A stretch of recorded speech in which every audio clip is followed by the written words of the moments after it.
Alors qu'il ne sort qu'aujourd'hui, j'ai eu le plaisir hier, à l'occasion d'une visite impromptue dans une librairie parisienne, de découvrir le second tome de A Vicious Circle de Lee Bermero et Mattson Tomlin. Et je l'ai évidemment pris en main parce que j'avais la ferme intention de l'acheter aujourd'hui vendredi. Je l'ai acheté un jour avant. Alors, il n'est pas rare que les boutiques, vous le savez, mettent dès qu'elles reçoivent les bouquins en rayon, parce que tout simplement, faute de place, parce que les librairies, c'est pas très grand, et le mètre carré est cher, et donc, on peut pas stocker des cartons comme ça dans l'entrée, donc la plupart du temps, c'est mis en rayon. Et donc, du coup, je l'ai pris. Et j'ai eu l'occasion de le lire hier dans mon petit voyage en train. Je l'ai lu, j'avais évidemment en tête le premier tome dont je vous ai dit le plus grand bien en janvier, puisque je l'ai découvert, je l'ai apprécié et j'avais hâte de lire la suite. C'est une saga en 3 parties. Le troisième tome ne sortira pas tout de suite, je préfère vous l'annoncer. Il n'est pas encore sorti chez Boom Studio aux États-Unis en version originale. Il sortira plus tard, certainement, je pense, d'ici la rentrée, on va dire septembre-octobre en version originale. Et peut-être que nous l'aurons à Noël en France, l'histoire le dira.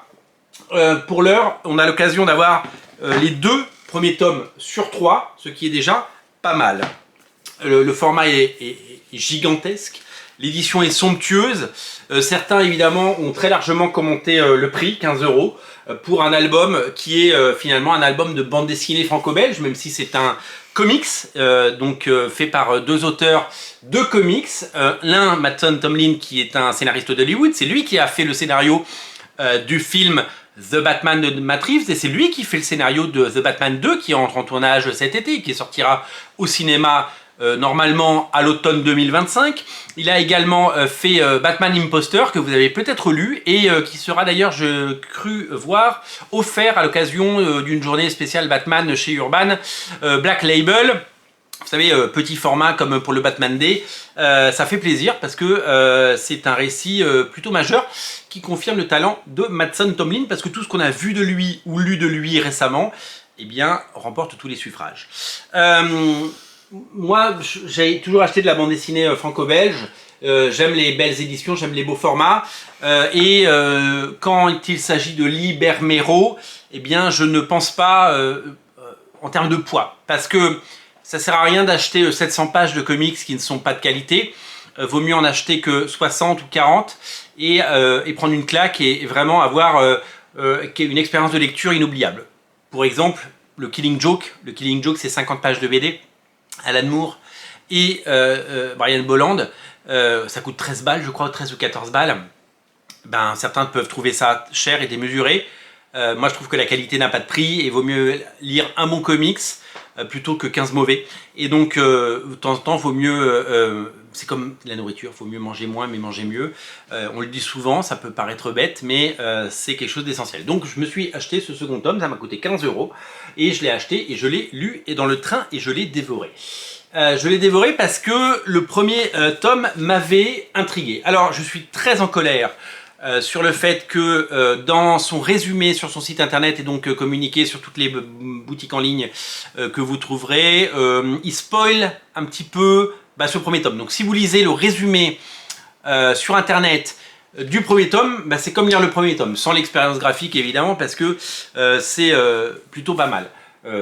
C'est du Lee Bermero et c'est plutôt pas mal. J'avais très envie de lire le tome 2, je l'ai pris en main et j'ai adoré. Je n'ai qu'une envie aujourd'hui, je peux vous le dire à la lecture et au moment où j'ai refermé ce volume, c'est de lire le tome 3. Couverture en dur, dos carré, très grand format. On va prendre par rapport à un comics. Qu'est-ce que j'ai comme comics? Là, j'ai une réédition de la première apparition de Wolverine avec une couverture qui brille. Voilà, regardez la différence par rapport à un comics normal. Elle est folle. Donc 2 auteurs fabuleux. Lee Bermero, vous le connaissez, c'est Batman Noël, c'est Joker, c'est Batman Damned, c'est Deathblow, Batman, c'est Superman Gen 13. Il a fait 2 épisodes de Gen 13 également. C'est un dessinateur absolument fabuleux qui sait tout faire et qui le prouve une nouvelle fois avec ce récit. Parce que il n'est pas non seulement à la table des grands, il n'est pas dans la cour des grands, il fait partie des très très grands.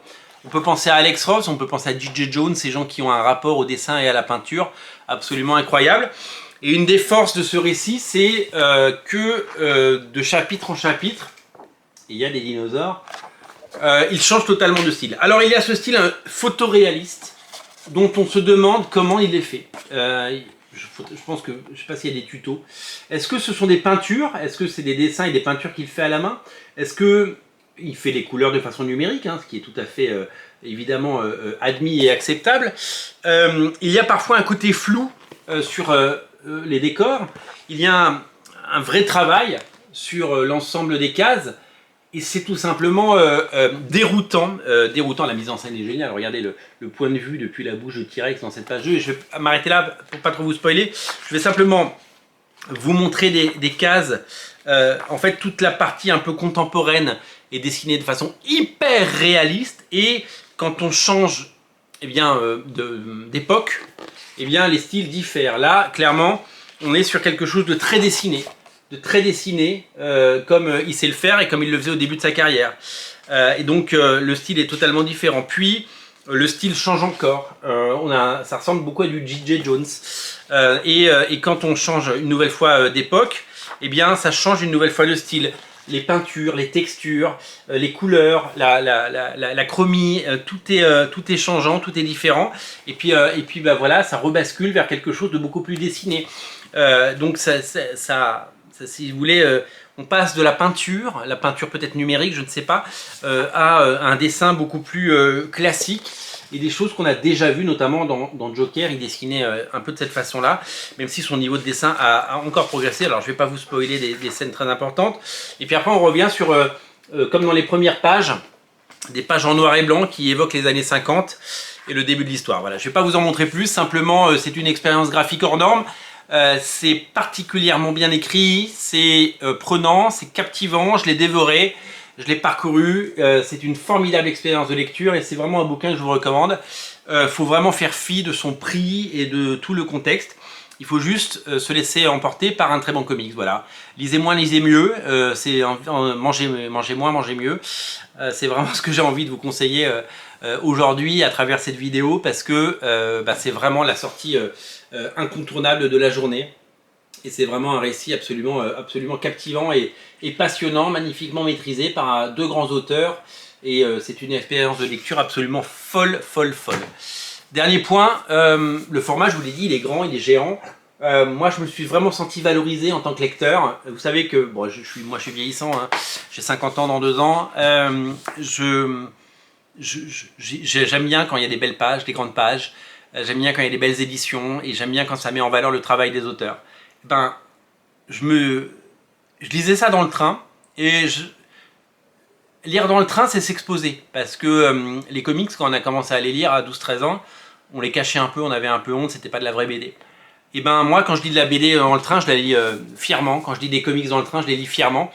Et j'espère que les gens qui étaient autour de moi, parce qu'il y avait des dizaines de personnes, eh ben, ils ont dit tiens, c'est quoi ce truc, la couverture là, c'est un bel album. C'était géant, enfin vous imaginez quand vous lisez ça, vous l'ouvrez. Enfin, c'est un albatros quoi. C'est absolument gigantesque. Et ben moi je me suis senti valorisé parce que je lisais une bonne histoire. Et à la limite j'aurais aimé que quelqu'un me dise ah vous lisez quoi, etc. C'est déjà arrivé, hein, je prends très souvent le train tous les jours. Et donc du coup je me suis dit ouais, ça c'est vraiment un bouquin que j'ai envie de recommander parce que c'est vraiment super chouette. Voilà, du talent, il en faut et je trouve que ces éditions sont somptueuses.